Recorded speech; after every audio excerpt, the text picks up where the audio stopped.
Bismillahirrahmanirrahim. Mathematical Mechanics for BSc and for BS Honor students. Bismillahirrahmanirrahim. Mathematical Mechanics for BSc and for BS Honor students. Bismillahirrahmanirrahim. Collisions of particles. Collisions of particles.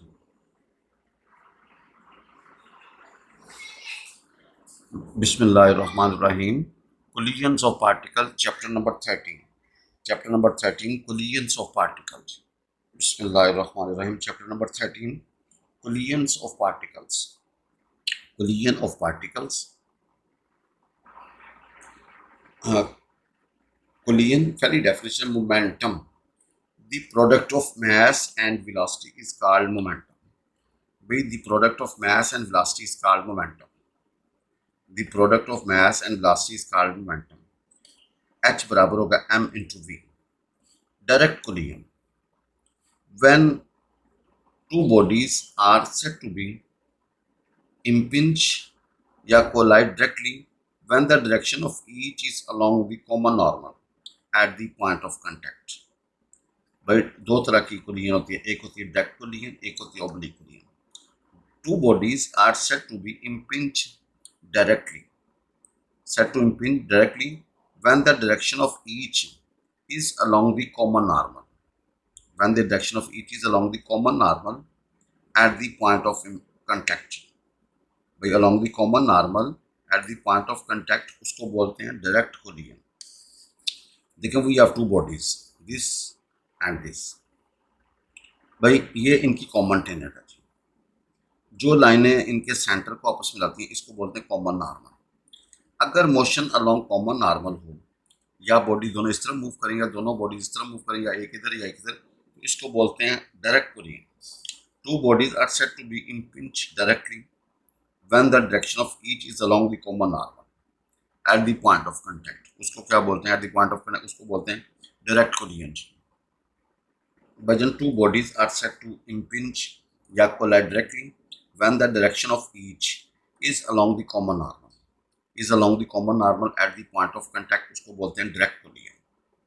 Where two bodies are said to impinge या collide directly when the direction of each is along the common normal at the point of contact. That is called direct collision. देखें ये common normal है ना, या तो दोनों bodies left को move करेंगी या दोनों बॉडीज राइट को मूव करेंगी या एक इस तरफ एक इस तरफ आफ्टर कोलिजन, इसको बोलते हैं direct collision. Oblique collision when the direction of motion of either or both is not along the common normal. जब दोनों की या किसी एक की not along common normal हो, then impact is said to be oblique collision. उसको क्या बोलते हैं? oblique collision ji. oblique collision when the direction of motion of either or both is not along common normal. भाई दोनों की along common normal ना हो, then impact is said to be oblique collision. उसको क्या बोलते हैं? oblique collision. भाई oblique collision क्या होती है? when the direction of motion of one or both is not along the common normal, then impact is said to be oblique impact. Ji. elastic collision कहता है in elastic collision kinetic energy is same before and after impact. भाई elastic collision होती है kinetic energy is the same before and after impact. भाई kinetic energy same होगी before and after impact.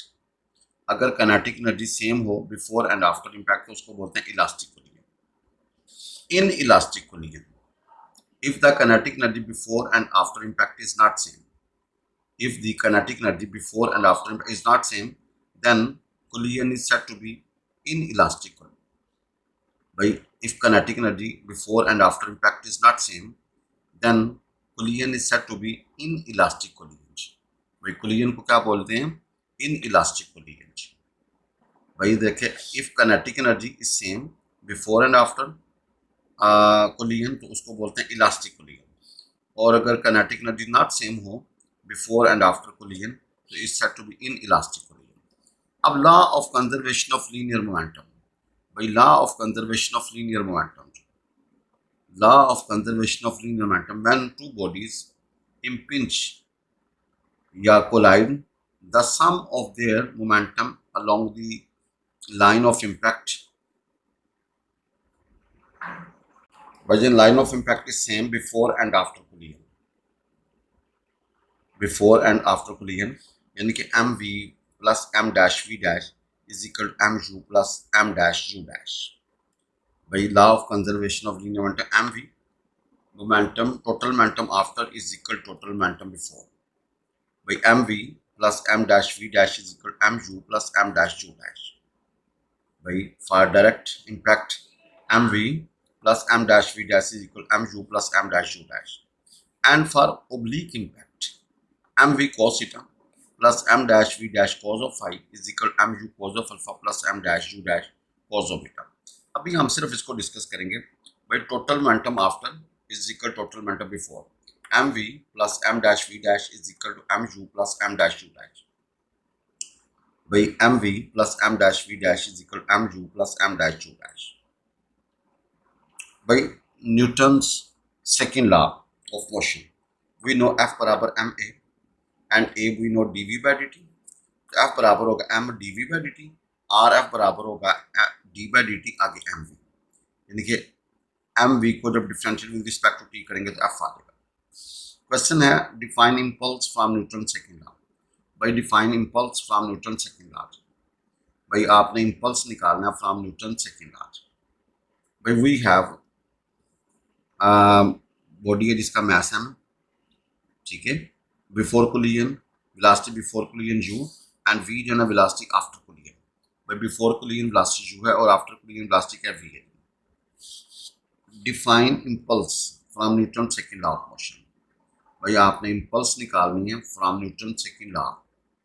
Define impulse from, भाई important question है पहला case, when applied force is constant, when applied force is constant, consider a body of mass m kg on which a force, constant force F Newton x, let it produces a constant acceleration a meter per second scale, then by Newton's second law of motion F बराबर होता है ma। भाई जब mass m capital m होगा, acceleration होगा, तो भाई F बराबर ma होगा ना। भाई देखें हमारे पास एक बॉडी है mass m, u है velocity बिफोर कोलिजन और v है velocity आफ्टर कोलिजन, और ये केस पहला man applied force is constant. Consider a body of mass m kg, एक बॉडी है जिसका मास m kg है, on which a constant force f Newton x, उसके ऊपर एक फोर्स f न्यूटन x करती है, let it produce a constant acceleration a, भैया वो एक्सेलरेशन a प्रोड्यूस करेगी, then by Newton second law of motion F बराबर होगा ma के, F बराबर होगा ma के, इसको 1 कहते हैं। लेट u मीटर पर second is the velocity before the force applied and v meter per second is the velocity after the force applied. But let u meter per second is the velocity before the force applied and v meter per second is the velocity after the force applied. By use the equation of motion v बराबर था u जमा at, we know v is equal to u जमा at। Inductive motion हमने study किया, v is equal to u जमा at, v से मतलब final velocity, u mean initial velocity, तो यहाँ से a निकलेगा v minus u over t, इसको पुट इन वन में पुट कर देंगे, f बराबर होगा m आगे v minus u over t, तो एफ टी बराबर होगा m we minus M u. But f t किसके बराबर है, आई के। भाई एफ इंटू टी का फोर्स और टाइम का जो प्रोडक्ट लेंगे तो भैया वो आई के बराबर आएगा, आई को बोलते हैं इम्पल्स, तो इम्पल्स बराबर होगा m we minus M u.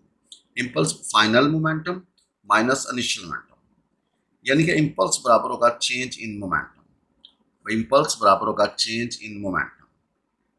तो इम्पल्स की दो डेफिनेशन बन गई, एक इम्पल्स है चेंज इन मोमेंटम, दूसरा इम्पल्स है the product of force and time, the product of force and time is called impulse. भाई the product of force and time is called impulse. भाई एक है चेंज इन मोमेंटम और दूसरा product force and time is called impulse. दूसरा case है suppose when, suppose that applied force is variable, जब variable होगी that is acceleration is not constant, acceleration constant नहीं होगा भाई, एक्सेलरेशन इज नॉट कांस्टेंट। जी suppose when the suppose that when the applied force is variable, that is when acceleration is not constant। भाई दूसरा case है suppose we that applied force is variable, पिछले में constant था यहाँ पे variable है, that is acceleration is not constant। Impulse वजन इम्पल्स बराबर है इंटीग्रल फ्रॉम T1 से T2 F into D T. भाई इम्पल्स बराबर होगा इंटीग्रल फ्रॉम T1 से T2 F डी टी। अब F किसके बराबर होगा भाईजान? D by D t into m v. हमने लास्ट हमने डिस्कस किया। F बराबर होगा D by D t into m v. तो आप तो देखें कि F की जगह पे I right D by D T M V. ये D T as D T cancel, तो हमारे पास क्या होगा? डी आगे M V, integral D cancel M V आ गया। तो क्या होगा जी? Velocity at time t2 minus velocity at time t1। Velocity at time t2 का होगा v और वेलोसिटी एट टाइम t1 का होगा जी v u u। Velocity at time t2 v होगा और velocity at time t1 u होगा। तो m we minus M u. तो भाई ये इम्पल्स बन गए। इम्पल्स क्या था? Change in momentum. भाई इम्पल्स क्या था? Change in momentum. भाई इम्पल्स क्या था? Change in momentum. तो देखें, सिर्फ याद रखना, now we suppose that force, applied force is variable. Applied force का वेरिएबल होगी, that is when acceleration is not constant. Acceleration constant नहीं होगा।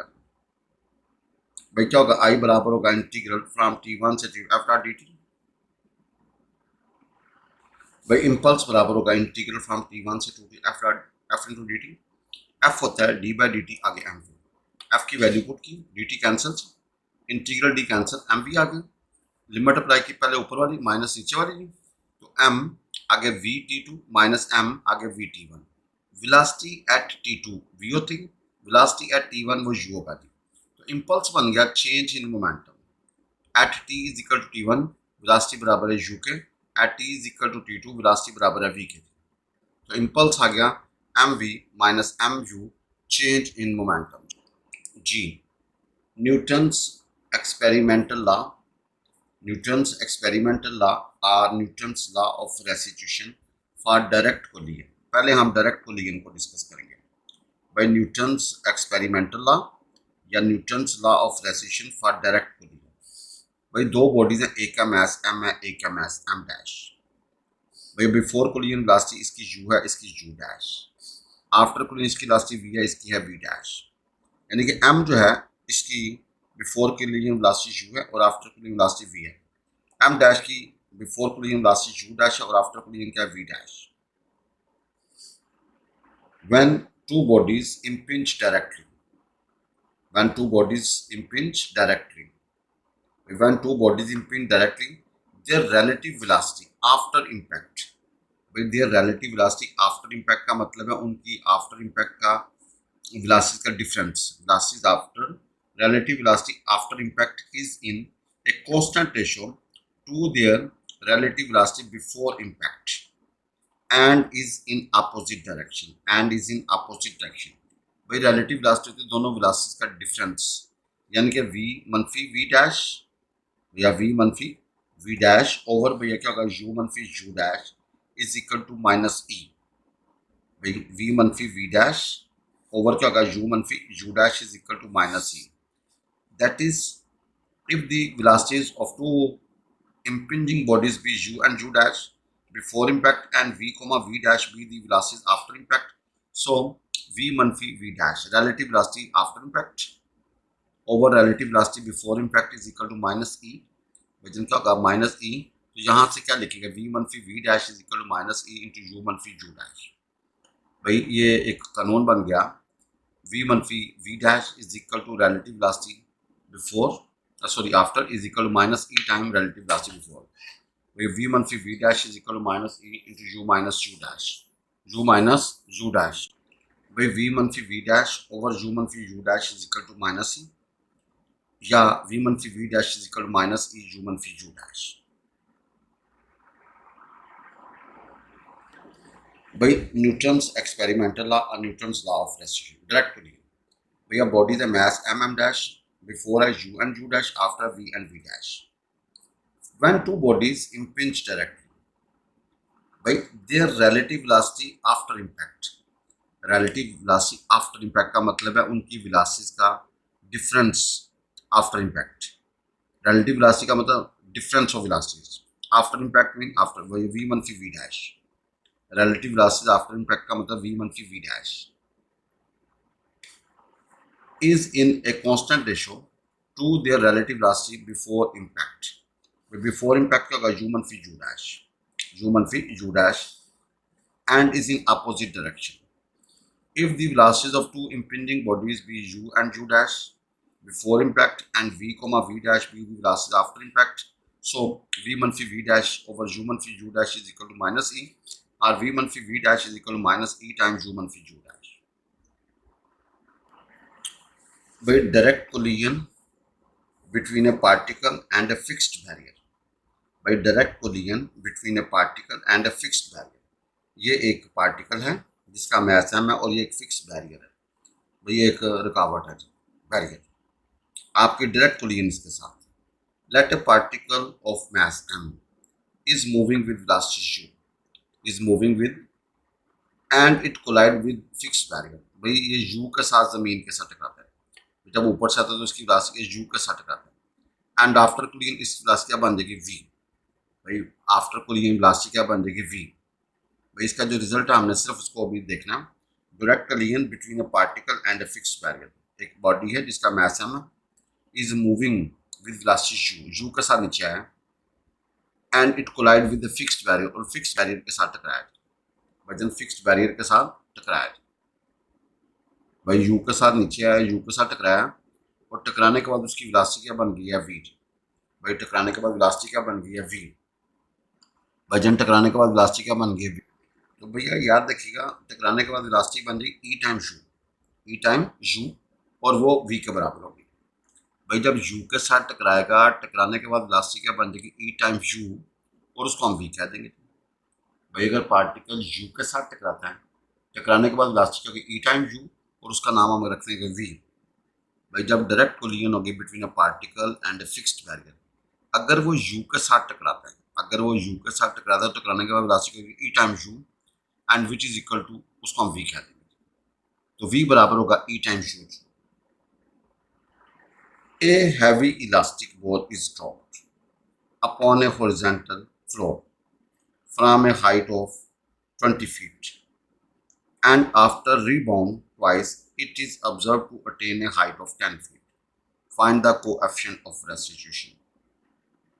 भाई a heavy ball है, इलास्टिक है, is dropped, ड्रॉप का मतलब जस्ट छोड़ा है, अपॉन ए हॉरिजॉन्टल फ्लोर, एक हॉरिजॉन्टल फ्लोर के ऊपर, from a height of 20 feet, उसकी हाइट क्या है 20 feet and after rebound twice, दो ठप्पे लगने के बाद it is observe to attain a height of 10 feet, उसकी हाइट 10 फीट होती है.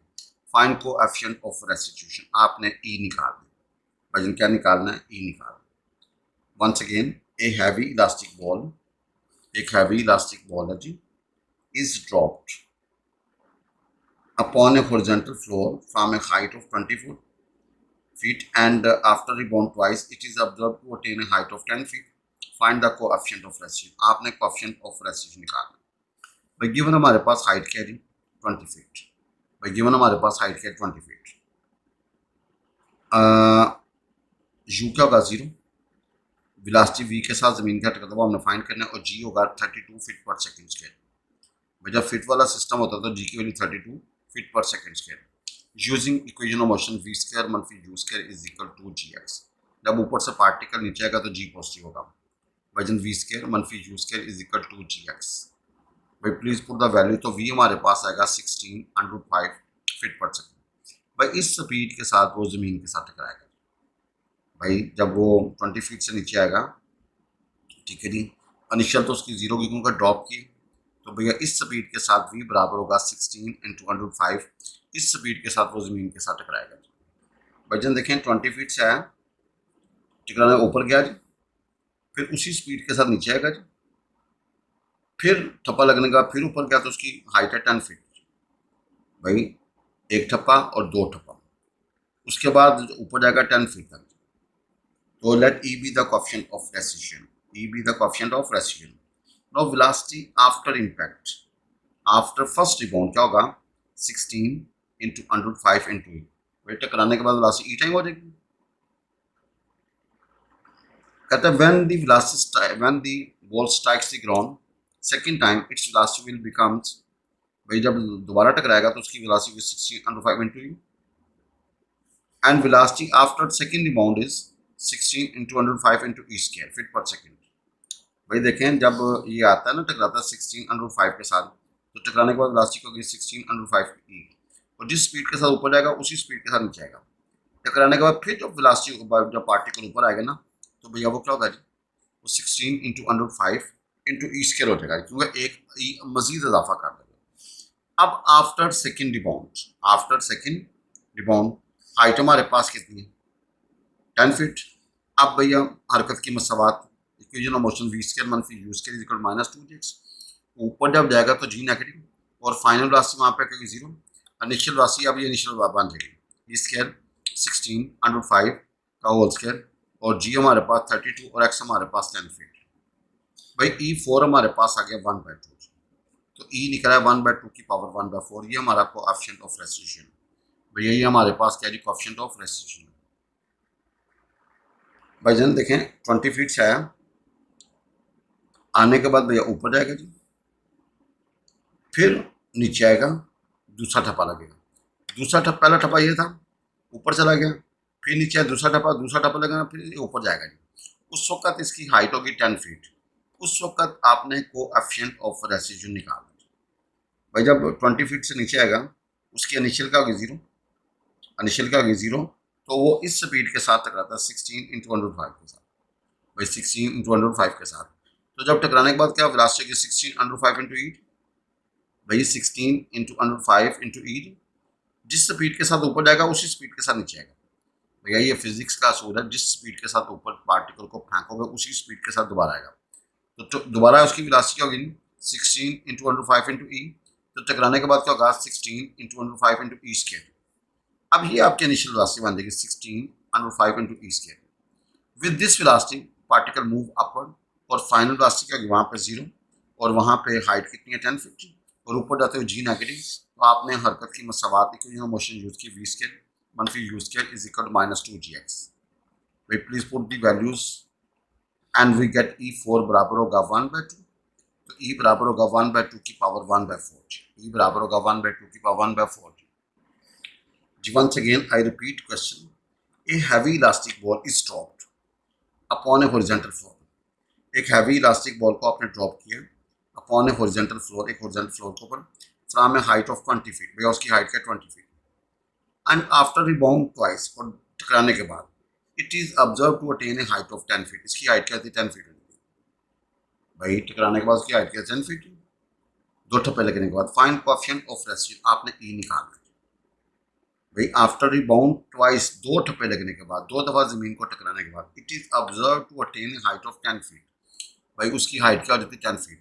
Find the coefficient of restriction, आपने कोएफिशिएंट ऑफ